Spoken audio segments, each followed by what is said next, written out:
Now, let's understand how to build authentication real-world example using React Router. I'm going to use all the main concepts we learned so far to build this application.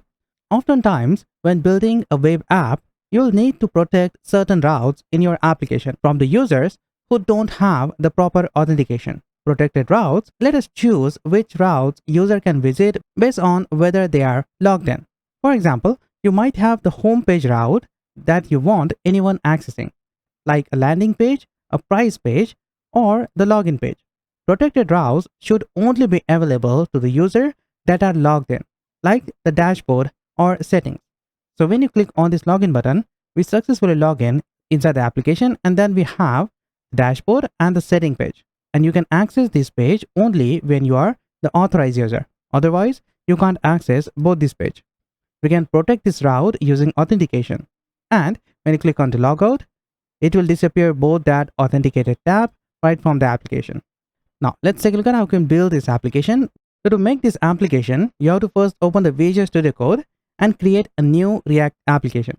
As you know, we are using React Router app to learn all the main concepts of React Router DOM. Now, what we have to do is we have to create another fresh React application with the command npx create React app and then specify your application name.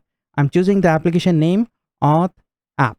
I had this app inside this project directory. You can notice. Now, if you want, you can clone this app from the link provided in the description. Once you clone the app, you can follow along with me from this tutorial. If I open my package.json file, then you can notice here, I have here a library called Tailwind CSS, and we have two more libraries here. I already set up Tailwind CSS inside this project, so you don't need to worry about the styling. So what you have to do is you have to just clone this project and enter into the project directory and specify a command called npm start. This command is going to start the development server on the localhost 3000. And once we have the project, let me just toggle this window on the right side, something like now. The very first thing you need to do is you have to install the React Router DOM inside your application. If you're back to the package.json file, you can notice I don't have the React Router DOM module inside this project. So what I have to do is I have to open the terminal and open a new terminal.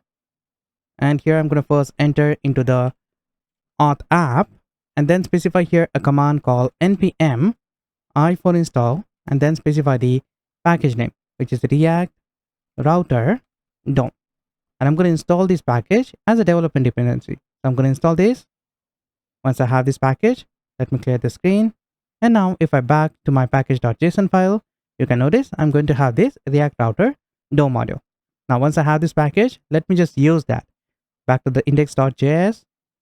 Here at the top, you need to first import a wrapper to your application. So we call here browser router. And you get this from React Router DOM. Now, just out of that, you have to specify this browser router as a wrapper to your application. So I'm going to just add this browser router, something like this, and put my application inside this browser router. So this is the first thing you have to do with your application. And now let's make different routes inside your app component. So at the top here, I'm going to say import. In the object, you need to call routes and route. And you have to call these classes from the module React Router DOM. Just out of that, instead of this division tag, right here, I'm going to say routes. And inside this route, we have route. And to this route, we specify path property. And this is for the home route. So we call here / and then specify the element. Right now, instead of creating any element, I'm just going to add here a division tag and then specify here home. Let me duplicate this statement. And this route is for login. So we call here login and change the path to login. Let me duplicate this two more times. And then this is for dashboard. And this is for setting. So we call this path right here.